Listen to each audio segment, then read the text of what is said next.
আপনি কি জানেন স্বয়ং দেবতাদেরও চিকিৎসক রয়েছেন? তারা হলেন অশ্বিনী কুমার। কিন্তু জানেন কি, তাদের জন্ম এক রহস্যময় ঘটনা।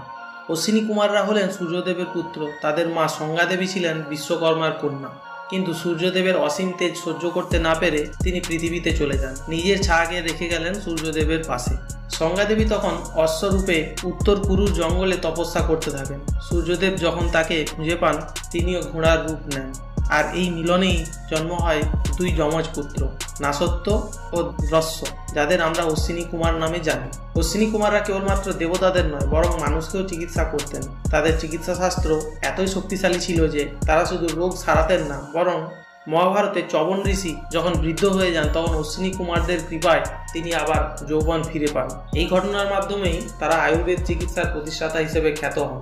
এই আশ্চর্য দেব যমজের কাহিনী কেমন লাগলো জানিয়ে দিন কমেন্টে। সাবস্ক্রাইব করুন আরও পৌরাণিক গল্পের জন্য।